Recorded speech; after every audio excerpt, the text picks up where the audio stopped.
महाराष्ट्राचा नागरिक सम्यक नागसेन सदावर्ते। मित्रांनो, आज संपूर्ण महाराष्ट्रामध्ये गणपती उत्सव खूप मोठ्या उत्साहाने आनंदाने साजरा होत आहे। या आनंदाला या महाराष्ट्रामध्ये तोड अशा वेगळ्या प्रकारचा आनंद या गणपती उत्सवामध्ये साजरा होत असतो। मित्रांनो, प्रत्येक बाप्पाची एक गोष्ट असते।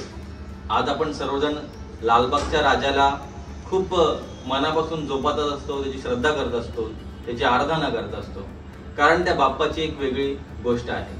अशा अनेक बाप्पांच्या अनेक गोष्टी आहेत। तीच गोष्ट जाणून घेण्यासाठी आज मी नेरळच्या एका बाप्पाला भेट देण्यासाठी आलेलो आहोत। पाहूयात या बाप्पाची गोष्ट काय आहे। हा बाप्पा आहे माझे मित्र ऋषिकेश पाटील यांचा।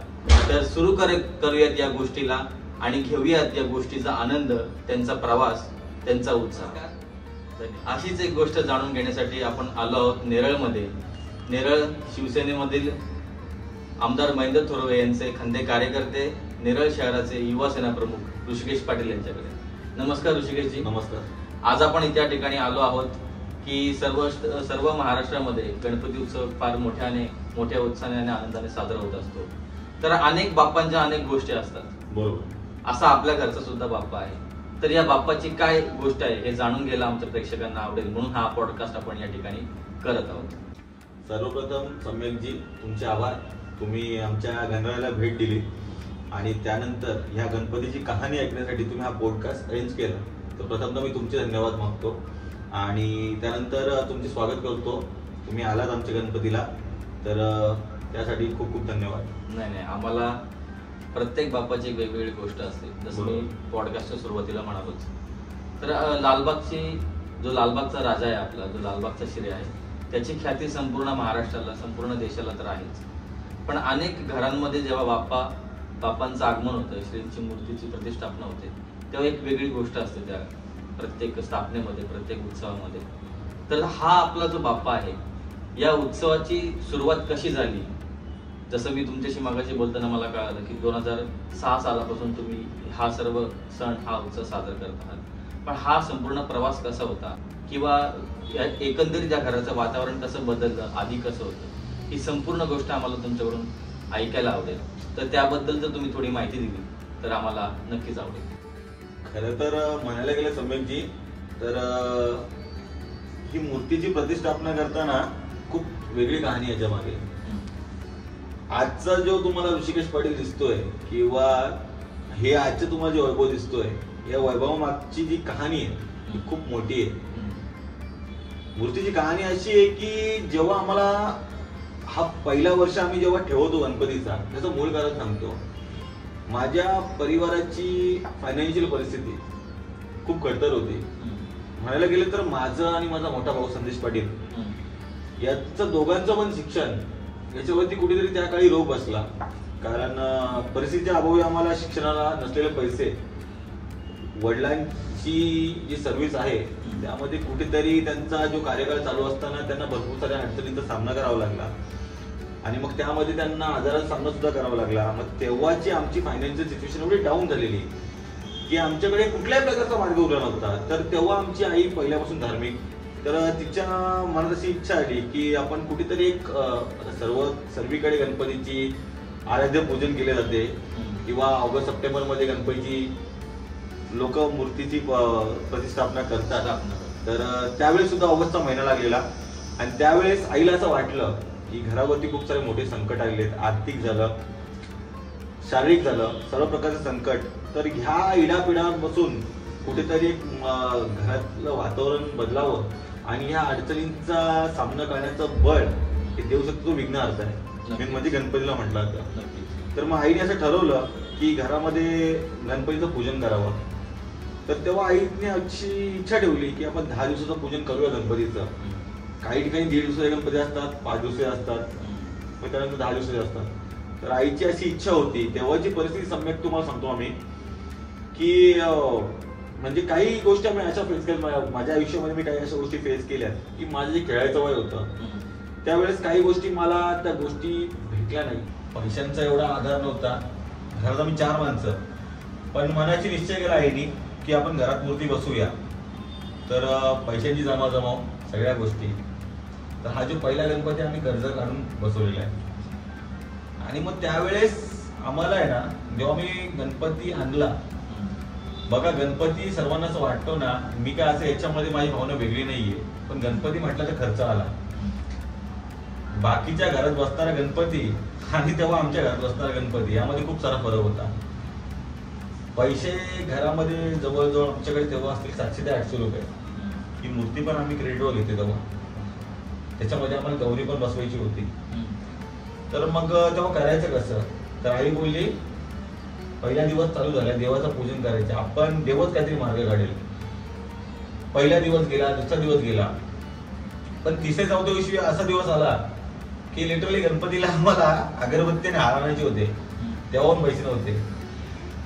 पण तुम्हाला एक बोलतो ना, देव तारी त्याला कोण मारी, एक परिस्थिती म्हणून आमच्यासाठी. आता भरपूर साऱ्या लोकांना असं वाटतं की, आता मी असंच बोलत नाही, संपूर्ण महाराष्ट्रातला बोलतो की इतर समाजातील लोक, इतर समाज म्हणजे लोकांची विचारधारा काय आहे की बौद्ध समाज झाला, मुस्लिम समाज झाला, यांचा दृष्टिकोन काय आहे की हिंदू धर्मांच्या सणांकडे आणि त्यांच्या परंपरेकडे. तर मी तुमच्या पॉडकास्टमध्ये सांगायचा माझा एक उद्देश असा आहे की त्यावेळेस सम्राटनगर म्हणून आपला जो विभाग आहे, तुम्ही तिथून बिलॉंग करता, तर तिथल्या मुलांनी लिटरली तुम्हाला सांगतो, त्यावेळेस एक बोलतो ना आपण सार्वजनिक गणेश उत्सवाची जी वर्गणी असते, तर त्या मुलांनी वर्गणी काढून आम्हाला तेव्हा म्हणजे देवीच्या पूजेला लागणारं सामान, म्हणजे तुमचं अगरबत्ती पासून, घरात आलेल्या पाहुण्यांच्या पोह्यांपासून, सगळ्यांपासून, त्या पोरांनी आम्हाला सांगितलं. माझ्या आईला बोलले की काकी तुम्ही टेन्शन घेऊ नका, आम्ही आहोत, तुमचा गणपती तुम्ही चालू ठेवा. आई बोलली नाही बाळा, आम्ही 5 दिवस ठेवू शकतो, 5 दिवसाचा गणपती करूया घ्या. तर तेव्हा आमचा वाड्यातला सचिन भाऊ होता सदावर्ते, तो झाला. त्याच्यानंतर सम्राट गवळे, सुमित सावळे याच्यासाठी मंडळी होती. त्याच्यानंतर आपला दिवंगत प्रवीण भाऊ जाधव, गायकवाड, प्रवीण भाई गायकवाड, सॉरी. तर ही 4-5 मंडळी अशी होती. तर त्यांनी आम्हाला तेव्हा धीर दिला, तुम्ही काळजी करू नका, गणपती तुम्ही चालू ठेवलाय ना, आता पुढे पार कसा पाडायचा ही आमची जबाबदारी. म्हणजे तो तुमचा गणपती नसून हा आमचाच गणपती आहे 100% असं त्यांनी दाखवलं. यस. तर म्हणजे आम्ही सुद्धा चकित झालो. आणि लिटरली माझ्या तेव्हा आई आणि वडील दोघी पण घरात होते. रात्रीचे 9:30-10 वाजलेले, तरी पण आमच्या घरात आमच्या म्हणजे संदेश झाला, मी झालो, परत वडील झाले माझे, आमची आई होती, आमची चर्चा आलेली कसं करायचं. ठीक आहे, पोरांनी पहिला दिवस बघितला, दुसऱ्या दिवशी कसं काय, सकाळ झाली, सकाळचा दिवस आम्ही नियमाने आमचं पूजन सुरुवात केलं, सर्व गोष्टी केल्या. 11-11:30 काही मुस्लिम बांधव आले, म्हणजे मुंबईतले काही पोरं आले. त्या भरपूर पोरं आहेत, सादिक अत्तार झाला, भरपूर सारी मुलं आहेत की ज्यांनी आमच्या घरी म्हणजे देवाच्या पूजेसाठी खूप सारा सपोर्ट केला. सादिक अत्तारचा केळीचा धंदा होता, त्यांनी केळी आणली. तो शाबीर म्हणून मुलगा आहे, त्या शाबीनी पण बाजारातून काही फुलांच्या वस्तू आणल्या. तो इम्रान आहे, त्यांनी पण त्या छोट्या मोठ्या गोष्टी आणल्या. तर खरंच ऋषिकेशजी, तुम्ही जो हा प्रवास सांगितलाय, हा तुमचा प्रवास ऐकता ऐकता मला काही गाण्याच्या ओळी आठवल्या. श्रींचंच गाणे आहे की आदी अंत तूच खरा, तूच मुक्तीदाता, आणि शरण मी आलो तुला पायावर माता. आपल्या आईंनी श्रींची आराधना केली, या संपूर्ण कुटुंबाला या अध्यात्माच्या मार्गावर, या धार्मिक मार्गावर आणलं, म्हणून तुमचा उद्धार झाला, असं प्रकर्षाने तुमच्या बोलण्यातून मला ऐकण्यात आलं. मला माझं मन सुद्धा भरून आलं की माझाच एक मित्र आज इतके सगळे संकट पार करून जेव्हा असं पॉडकास्ट देतो, हे खरंच याचं उदाहरण इतर समाजातील मुलांनी व समाजातील प्रत्येक लहान मोठ्यांनी घेण्यासारखं आहे. याच टप्प्यावरून मला तुम्हाला विचारावं असं वाटतं की आज मी ऋषिकेश पाटील यांना बघतो. तसं तर ऋषिकेश पाटील हे माझ्यासाठी माझे मोठे बंधू आहेत, कारण मी जेव्हा शाळेमध्ये नेरळ विद्या मंदिर शाळा आपली जेव्हा सुटायची, हायवेवरून एक लाईन जायची, त्यामध्ये काय माझे मोठे बंधू तुम्ही असतील किंवा अनिकेत जाधव असेल, असे आपले राजेंद्र नगर आणि सम्राटनगर मधील जे मोठे मुलं, त्यांना आम्ही बघायचो पुढे जाताना. तो ऋषिकेश आणि आत्ताचा ऋषिकेश यामध्ये नक्कीच फरक आहे. पण लोकांना काय वाटतं की ऋषिकेश पाटील असेल किंवा ज्यांनी रायगड ठाण्यामध्ये टेनिस क्रिकेटमध्ये ज्यांनी मोठे वैभव कमवलं, ते आपले मोठे बंधू संदेश पाटील असतील, या दोघांकडे बघून इतर लोकांना वाटतं की या दोघांना जे काय आता वैभव मिळालेलं आहे ते एकदम सहज मिळालेलं आहे. तरी हे तितकं सहज होतं की कठीण होतं? याचा नक्की प्रवास काय होता? कोणत्या संकटांना तुम्हाला तोंड द्यावं लागलं? आणि या संपूर्ण गोष्टींमध्ये कोणकोणत्या मित्रांनी, कोणत्या मार्गदर्शक व्यक्तींनी तुम्हाला मार्गदर्शन केलं? कोणी हातभार लावला? कोणी संकटामध्ये ठामपणे उभं राहिलं? त्याच्याबद्दल तुम्ही काय सांगाल? बघा सम्यकजी, पहिली गोष्ट अशी आहे ना, मी तुम्हाला सर्वांना सांगतो की यामध्ये सोपं नव्हतं काहीच. सुरुवातीपासूनचा माझा जो संघर्ष आहे तो खूप मोठा होता. आज जे काय माझ्याकडे आहे त्याच्यामध्ये ना भरपूरचे लोक असे, पण सर्वांची नावं मी घेऊ शकत नाही कारण त्यांना आवडणार नाही. त्यांनी जी माझी तेव्हाची चालवलेली वेळ आणि तेव्हा दिलेला मला सपोर्ट, काही ठिकाणी मी अपेक्षा ठेवलेल्या, पण त्यांनी त्यावेळी मला सपोर्ट दिला नाही. पण जी लोक आहेत त्यांची मी आता नावं नाही घेणार, पण काही लोक असे आहेत की ज्यांनी मला तेव्हा खरंच सपोर्ट दिला. आता त्याच्यामुळे बोलायचं झालं तर या कर्जत खालापूरचे आमदार महेंद्रशेठ तोरवे, त्यांनी जी बाजू दिली मला, किंवा प्रसादशेठ तोरवे असू दे, काही असे प्रसंग आहेत का त्यांनी मला उभं राहण्यास मदत केली, माझ्या परिवाराला मदत केली. त्याच्यानंतर आज जे मी व्यवसाय करतोय किंवा कामधंदा करतोय त्याच्यामध्ये माझे बॉस आहेत नंदकुमार यादव, त्यांनी माझ्यावरती विश्वास दाखवला. त्यांनी खूप सारी फायनान्शियल इन्व्हेस्टमेंट पण केली. आज तुम्ही म्हटलं नक्कीच संदेशचं नाव मोठे कर्जत आणि रायगड आणि ठाण्यामध्ये टेनिस क्रिकेटमध्ये, पण त्याच्या पण पलीकडचा संदेश पाटील नवीन तयार झालेला आहे. आज त्याचं जे कामातलं योगदान आहे ते खूप वेगळं आहे. संदेशवरती माझ्यावरती जो सरांनी विश्वास दाखवला त्यामुळे आज आम्ही खूप काही वेगळं वैभव प्राप्त करू शकलो. आज बदलापूर सारख्या एरियामध्ये आमचं काय म्हणतात 100 सिटिंगचं ऑफिस तयार होतोय. आता बोलायला गेले तर भरपूर सारे प्रसंग आहेत. जसं म्हटलो आता, भरपूर सारे लोक अशी आहेत ज्यांच्या माझ्या पाठी छुपा सपोर्ट राहिला, पण त्यांनी मला नेहमीच मदत केली आणि सांगितलं की ते आमचं नाव घेऊ नको, पण तो आयुष्यात खूप मोठी भरारी घे. तर हा माझ्यासाठी खूप मोठा पाठिंबा होता. त्यांची मी आज नावं घेत नाहीयेत, पण नक्कीच त्या पॉडकास्ट बघतील तर त्यांना कळेल आणि त्यांना मी मनापासून धन्यवाद देतो. आई नमस्कार. आज या ठिकाणी ऋषिकेश असेल माझा मोठा भाऊ किंवा संदेश दादा असेल, यांच्या माध्यमातून आम्हाला आपल्या घरचा जो गणपती आहे, घरचा जो बाप्पा आहे, याची गोष्ट आम्हाला कळाली. पण त्यांच्याकडे पाहत असताना मला नेहमी वाटतं की यांच्यामध्ये जी मित्रांना जोडण्याची भावना आहे, त्यांच्यामध्ये भावना आहे, त्यांच्यामध्ये संवेदना आहे. तर भावना आणि संवेदना याचं आणि आपल्या घरच्या बाप्पाचं काय नातं आहे हे आम्हाला तुमच्याकडून ऐकायला आवडेल. आता भावना आणि संवेदना म्हटलं तर देवाला त्याच हव्यात. तर देव हा संवेदनाशी किंवा भावनांशी जोडला गेलेला आहे. जसं दया, क्षमा, शांती तेथे देवाची वस्ती. संत जगद्गुरु संत तुकाराम महाराजांचे हे उद्गार आहेत. आणि तेच बाबासाहेब आंबेडकर असतील, त्यांनी संवेदनाच्याच माध्यमातून इतकं मोठं विश्व व्यापक करून टाकलं. अगदी दगडाला जसं पाझर फुटतो त्या प्रकारे ज्या काळामध्ये त्यांच्या कोणी नेते मंडळी असतील, कोण गांधीजी असतील, कोणी असतील, ते खरोखर खळाखळा रडलेले आहेत. आणि ते सगळं त्यांनी त्या वेळेला त्यांचे ते शब्द, भावना आणि संवेदना याच्यातूनच ते सुटले गेले. म्हणून माणसाकडे पहिलं संवेदना आणि भावना पाहिजेत. जसं देवत्व सुद्धा आपल्यामध्ये येतं, तर आपले सुद्धा काहीतरी देवाशी काहीतरी नातं आहे, परंतु त्या भावना त्याच्यापासून मोठ्या आहेत. जर भावना, दया, क्षमा, शांती, जर तुझ्याकडे शांतता आणि विनय सगळ्या गोष्टी नसतील तर तुझ्याकडे कदाचित मला नाही वाटत देव तुझ्याकडे पाहिजे. जर आपण भावनामधून जर जगलो तर देव नक्कीच आपल्याला तो भावुक मनातून आपल्याला भेटून जाईल. संत एकनाथ म्हणाले होते की नाही निर्मळ मन तर काय करेल साबण. अतिशय सुंदर शब्दात तुम्ही या ठिकाणी आम्हाला ही जी माहिती दिली. ऋषिकेशजी, आईनी न कळत खूप मोठा संदेश दिला की बाबासाहेबांनी संविधान लिहिलं, पण त्यांची जी मनातली भावना होती सर्वांना समान देण्याची होती, नाहीतर ते रागही काढू शकले असते. अशा आईचा आशीर्वाद जर या घरावर असेल तर अनेक वर्ष बाप्पांची प्रतिष्ठापना आपल्या घरात होत असेल. अतिशय सुंदर उत्तर आई तुम्ही आम्हाला दिलं. या पॉडकास्टच्या माध्यमातून आम्ही तुमचे आभार व्यक्त करतो. धन्यवाद. गणपती बाप्पा मोरया. ऋषिकेशजी, या पॉडकास्टच्या माध्यमातून संपूर्ण घराचा इतिहास आपण बघितला, पण ज्या माऊलींनी तुम्हा दोघांना उभं केलं त्या माऊलींबद्दल तुम्ही काय म्हणाल? बघा, आज जसं मी तुम्हाला म्हटलो, काही लोक आहेत, पण सुरुवात माझ्या घरातून आहे. जो संघर्ष माझ्या आईने केलेला आहे किंवा वडिलांनी केलेला आहे तो खूप मोठा आहे. हे मी 2 शब्दात बोलू शकेल, इतकं छोटं नाही, एवढं सोपं नाहीये.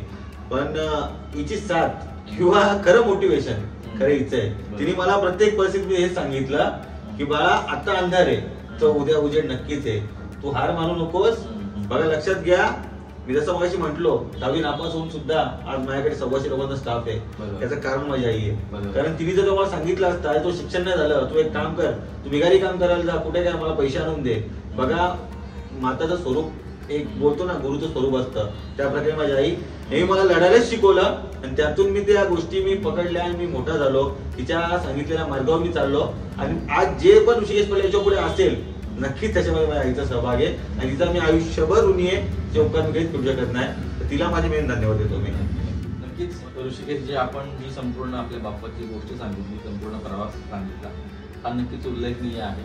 आपल्या उत्तरामध्ये, आपल्या बोलण्यामध्ये मला प्रकर्षाने जाणवलं की आपल्या घरच्या गणपतीला पर्टिक्युलरली बौद्ध समाज असेल किंवा मुस्लिम समाज असेल, आपले मित्रमंडळी असेल, हे यांनी तुम्हाला खूप पाठिंबा दिला. पण या सर्व गोष्टींमध्ये डॉक्टर बाबासाहेब आंबेडकर, कारण समाजामध्ये एक असा गैरसमज आहे की बाबासाहेबांना मानणाऱ्या जे व्यक्ती आहेत किंवा बाबासाहेबांना मानणारा जो समाज आहे तो इतर धर्माचा, इतर देवांचा द्वेष करतो, अशी सर्वसाधारण गैरसमज या संपूर्ण समाजामध्ये आहे. या बाबतीत तुमचं मत काय आहे? बघा, गैरसमज तर खूप चुकीचं आहे. पहिली गोष्ट तुम्हाला सांगतो, आता मी स्वतः शेड्यूल कास्टला बिलॉंग करतो, ठीक आहे. भरपूर साऱ्या काही जे अशिक्षित लोक आहेत त्यांना असं वाटतं की म्हणजे बाबासाहेब आहे फक्त पर्टिक्युलर एक बौद्ध समाजाचे. बरोबर. जर आपण जर याच्यामध्ये खोलात जर जाऊ, बाबासाहेबांवरती पूर्ण अभ्यास करू ना, तर बाबासाहेबांची विचारधारा, बाबासाहेबांनी लिहिलेलं जे संविधान आहे, तो संविधान जर वाचला ना तर नक्कीच त्यांनी 18 पगड जाती वरती कधी अन्याय होईल असं त्याच्यामध्ये रचना केलेली नाहीये. पूर्ण 18 पगड जातींचा त्यांनी सोबतीला घेऊन त्यांनी आरक्षण स्थापित केलेलं आहे. आता खास करून आपण बघतोय, आता सध्या तरी आपण पाहतोय मराठा समाजाचं आंदोलन चालू आहे, मनोज जरांगे पाटील लीड करत आहे. तर हा आंदोलनाचा अधिकार सुद्धा बाबासाहेबांनीच दिला, कारण आज कुठेतरी तो समाज वंचित राहतोय. आज बघा, बाबासाहेब आपल्या हयात नाहीयेत, पण आम्हाला सुद्धा प्रामाणिक इच्छा वाटते की मराठा समाज सुद्धा वंचित राहिला नाही पाहिजे. आज त्यांच्या समाजातील पण विद्यार्थी आहेत ज्यांना आज आपण पाहत असतो, त्यांना त्यांच्या मार्कांची आकडेवारी पाहिली तर नक्कीच त्यांचं स्थान निश्चित आहे असं टेक्निकली बघायला गेलं तर. पण काही ज्या तरतुदी आहेत, भरपूर या गोष्टींमुळे तो समाजातील काही विद्यार्थी वंचित राहतात. मग त्याच्यासाठी हा मनोज जरांगे पाटलांनी लढा घेतलेला आहे आणि आज त्यांचं सुद्धा मी कौतुक नक्कीच करेल. पण ह्या सर्व गोष्टींचा संविधानिक बाब पकडली तर याच्यामध्ये बाबासाहेबांचं योगदान खूप मोठं आहे. गणपती बसवण्यामध्ये जर तुम्हाला एक सांगतो, मी तुम्हाला जसं सांगितलं का मी स्वतः शेड्यूल कास्ट मध्ये बिलॉंग करतो, जर बाबासाहेबांनी आम्हाला तो हक्कच दिला नसता तर आज तुम्ही बोलताय की मी एवढं तुम्हाला पॉडकास्ट मध्ये सांगितलं, हे माझं वैभव उभं राहिलं किंवा काही गोष्टी, त्याच्या पण मध्ये बाबासाहेबांचं योगदान काय आहे. तर बाबासाहेबांनी जर आम्हाला हा हक्क दिला नसता तर समाजामध्ये ही तुम्ही जे बोलतायत, संदेश असू दे, ऋषिकेश असू दे, किंवा मी माझी होणारी ओळख असू दे किंवा माझ्या आई वडिलांची होणारी ओळख असू दे, तर त्या कुठल्या ना कुठल्या गोष्टीमध्ये बाबासाहेबांचं कनेक्शन आहे. कारण बाबासाहेबांनी जो संविधान आणि जो आमच्या समाजाला हक्क दिले त्यामुळेच आम्ही या सर्व गोष्टींमध्ये एलिजिबल झालो आणि त्या गोष्टींना मी पूर्णतः अचीव करू शकलो. तर याच्यामध्ये बाबासाहेबांचा संविधानाचा खूप मोठा विषय आहे. तर देवाची धार्मिकता तर माझ्या मनात नक्कीच आहे. आज या श्रींच्या आगमनाने माझ्या आयुष्यात जे बदल झालेत ते माझा परिवार जाणतो. आमच्या घरातल्या 4 भिंतीतली 4 माणसं आणतात. त्या गणरायाने आम्हाला एवढं दिलंय की तुम्हाला जसं मी सांगितलं की काही नसताना आज खूप सारा मोठं उभे राहिलेलं आहे आणि भविष्यात आम्ही अजून काहीतरी उभा करू, निर्माण करू, नक्कीच निर्माण करू. तर मी त्यामध्येच सांगतो की बघा, बाबासाहेब एक भावना आहे. बाबासाहेब एक कुठला व्यक्ती नाहीये, बाबासाहेब एक भावना आहे. ही भावना जसं आपण गणपती आत्मसात करतो, गणपती आत्मसात केल्यानंतर, त्यांची आराधना केल्यानंतर आपल्याला त्याची फळप्राप्ती होते किंवा आपल्याला त्यांचं एक म्हणतो ना, त्यांचं आपण त्यांची धार्मिकता केल्यानंतर त्यांच्याकडून मिळणारा उद्देश आहे तो आपल्याला कळतो. तुम्ही एक दिवस नक्कीच बाबासाहेबचा अनुभव, बरोबर, बाबासाहेबांची एकदा साधना करा, तुम्हाला कळेल त्यांनी केलेला संघर्ष. आज भरपूर सारे समाज आहेत, भटक्या विमुक्त जातींना त्यांनी संविधानाच्या तरतुदीतून आरक्षण मिळवून दिलं. आज त्याच जातील पाहू शकतो आपण IPS, IAS मोठमोठे अधिकारी हे जे होतात, यांचं कारण म्हणजे डॉक्टर बाबासाहेब आंबेडकर. आणि मी स्वतः नशिबवान समजतो की आज त्यांनी दिलेल्या आरक्षणामुळे मी आज स्वतः उभा आहे. तुम्हाला मी आज सांगतो की संदेशस्थान माझं दोघांचंही 10वी नापास शिक्षण आहे, पण तरी पण त्याच्या टॅलेंटने, माझ्या टॅलेंटने आज आम्ही आमच्या व्यवसायात, आमच्या धंद्यात मोठे झालोय. याच्या पाठी पण बाबासाहेबच आहेत. कारण एखादी सुरुवात करताना ना, लक्षात ठेवा, तिथं काही गोष्टींची मर्यादा असते, पण त्या मर्यादा मोकळ्या करण्याचं काम हे बाबासाहेबांनी केलं.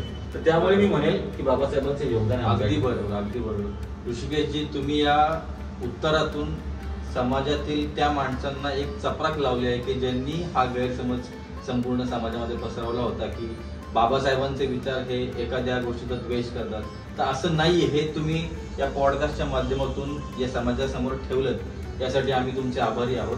आणि नक्कीच याच्यापेक्षाही जास्त वैभव तुम्ही निर्माण करा आणि आपल्या नातेवाईकांमध्ये, मित्रपरिवारामध्ये नव्हे तर संपूर्ण समाजामध्ये असंच मोठं वैभव तुम्ही निर्माण करत राहू, हीच एक आराधना या पॉडकास्टच्या माध्यमातून श्रींच्या जवळ करतो. आणि हा अतिशय अमूल्य वेळ तुम्ही आम्हाला दिलात, या निमित्ताने आम्ही तुमचे आभार व्यक्त करतो. नमस्कार. गणपती बाप्पा मोरया.